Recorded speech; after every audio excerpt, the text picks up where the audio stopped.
اعوذ باللہ من الشیطان الرجیم بسم اللہ الرحمن الرحیم الف لام را، یہ حروف مقطعات ہیں اور یہ کوڈ ورڈز ہیں. یہ اللہ اور اس کے نبی الاسلام کے درمیان راز ہے اور امت کو اس کی ضرورت بھی کوئی نہیں تھی. سورہ آل عمران کی آیت نمبر 7 کے کانٹیکسٹ میں اس کے اوپر گفتگو کر چکا ہوں. تلک آیات الکتاب الحکیم، یہ آیتیں ہیں اس کتاب کی جو حکمت سے بھری ہوئی ہے. یعنی قرآن حکیم حکمت بھری کتاب ہے، ہر چیز اپنے فلسفے کے اعتبار سے فٹ ان بیٹھتی ہے. اکان للناس عجبا، کیا لوگوں کے لیے یہ بات باعث تعجب ہے. ان اوحینا الی رجل منہم، کہ ہم نے وحی بھیجی انہی میں سے ایک مرد کی طرف. ان انذر الناس، کہ وہ ڈر سنا دے لوگوں کو. وبشر الذین آمنوا، اور خوشخبری دے اہل ایمان کو. یعنی دو پرپز ہو گئے پروفٹ کو بھیجنے کے،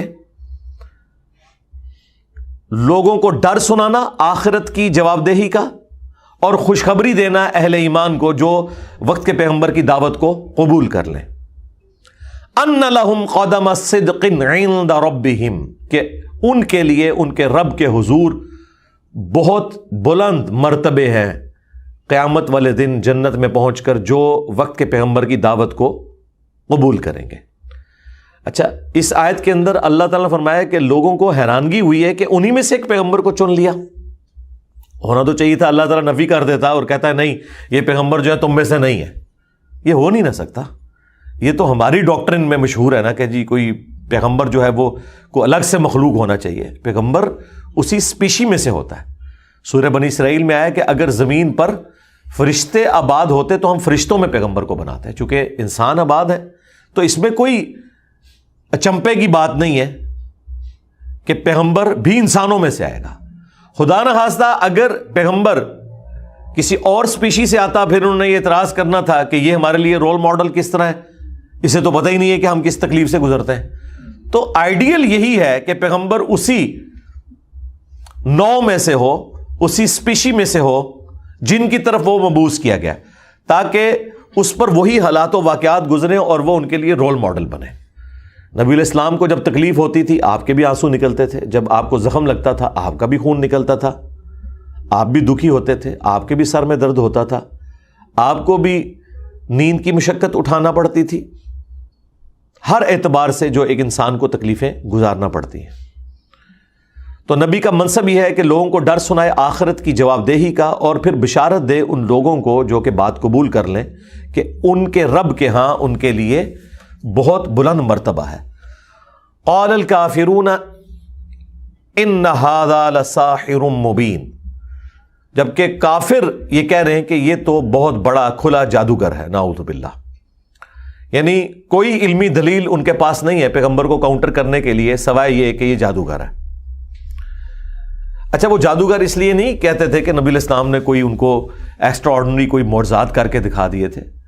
وہ جادوگر اس وجہ سے کہتے تھے کہ نبی علیہ السلام کی گفتگو جو بھی سنتا تھا غور و تفکر کرتا تھا وہ آپ کی بات کو قبول کر لیتا تھا.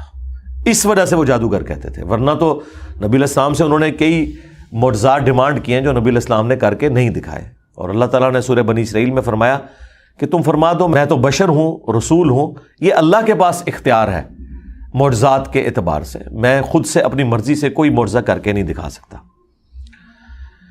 ان ربکم اللہ الذی خلق السماوات والارض فی 6 ایام، بے شک تمہارا رب تو وہ ہے جس نے پیدا کیا آسمانوں کو اور زمین کو 6 دنوں کے اندر.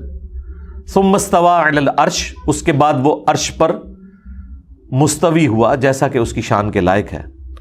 یدبر الامر، ہر کام کی تدبیر وہی فرماتا ہے. ما من شفیع الا من بعد اذنہ، اس کے حضور کوئی کسی کی شفاعت نہیں کر سکتا مگر یہ کہ اس کے اذن کے بعد. یعنی اللہ کے حضور سفارش کرنے کے لیے بھی پہلے اللہ کی اجازت کی ضرورت ہے کہ مجھے اجازت دی جائے کہ میں آپ کے حضور کسی کی سفارش کروں. یہ اللہ کی ہستی کا، اس کے دربار کا پروٹوکول ہے کہ اس کے حضور کسی کی سفارش بھی اس کی اجازت کے بغیر نہیں ہو سکتی. کیوں؟ دنیا میں جو سفارش کی جاتی ہے نا، کوئی بڑا بندہ جا کے تھانے میں جا کے کسی کی سفارش کرتا ہے کہ یہ آپ نے شریف آدمی پکڑ لیا ہے، میں اس کی گارنٹی دیتا ہوں. آپ کو غلط فہمی ہوئی ہے، کسی نے فیکٹس آپ کو غلط بتا دیے ہیں. دنیا میں تو سفارش کا کانسیپٹ یہی ہے نا.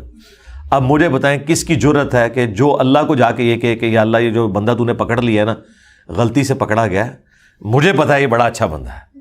ہائے ہائے ہائے ہائے، یہ اللہ کو کون کہہ سکتا ہے؟ اللہ کو تو سب کچھ پتا ہے. اس لیے اللہ تو ہمارا ہے کہ سفارش بھی کرے گا نا کوئی کسی کی تو اللہ کی اجازت سے کرے گا. یعنی یا اللہ تو نے جو بندہ پکڑا بالکل ٹھیک پکڑا، لیکن مجھے اجازت اگر مل جائے کہ میں اس کی سفارش کروں کہ اس کی نیکیوں کے سبب تو اس کے گناہوں سے درگزر فرما. مجرم تو یہ ہے، سزا کا حقدار تو ہے، لیکن میں تیرے حضور ریکویسٹ کرتا ہوں دعا کے طور پہ، تو یہ ہوگا. خیر اس سے بھی ایک سٹیپ آگے ہے، اور وہ سٹیپ یہ ہے کہ اللہ تعالی اپنے بندوں کو اجازت دے گا اور ان کے لیے تعداد بھی مقرر کرے گا کہ کس کی سفارش انہوں نے کرنی ہے. بخاری اور مسلم میں جو شفاعت والی حدیثیں ہیں اس میں نبی علیہ السلام فرماتے ہیں مجھے اللہ تعالیٰ تعداد مقرر کرے گا، اور جب میں آخری دفعہ جہنم کی طرف جاؤں گا تو مجھے داروغ جہنم کہیں گے کہ اب آپ کا کوئی امتی جہنم میں نہیں سوائے اس کے جسے قرآن نے جنت میں جانے سے روک لیا ہے، وہ جنت میں کبھی داخل نہیں ہوگا. نبی علیہ السلام کی سفارش بھی اسے کام نہیں آئے گی. اور وہ کون ہے؟ انہ من یشرک باللہ فقد حرم اللہ علیہ الجنہ، بے شک جو کوئی اللہ کے ساتھ شرک کرے گا اللہ نے اس پہ جنت حرام کر دی ہے. بخاری مسلم میں حدیث ہے ہر نبی کو اللہ نے ایک دعا دی تھی، میں نے اپنی وہ مقبول دعا اپنی امت کے لیے سنبھال کے رکھی ہے، اور میری اس دعا سے قیامت کے دن میرے ہر امتی کو نفع پہنچے گا سوائے اس کے جس نے شرک کیا ہوا. تو یہ شرک بڑا سینسٹیو ایشو ہے. ذالکم اللہ ربکم فاعبدوہ، یہ ہے تمہارا رب، تمہارا پروردگار، پس اسی کی عبادت کرو. جس کی یہ شانیں ہیں. شانیں کیا ہیں؟ آسمان اس نے پیدا کیے، زمین اس نے پیدا کی، عرش پر متمکن ہوا، ہر کام کی تدبیر فرماتا ہے، اور اس کے حضور کوئی سفارش بھی اس کی اجازت کے بغیر نہیں کر سکتا. اب مجھے بتائیں اس میں سے کوئی ایک کوالٹی کسی چھوٹے سے درجے میں بھی کسی اور ہستی کو حاصل ہے تو کوئی اور اللہ کی جگہ نہیں لے سکتا.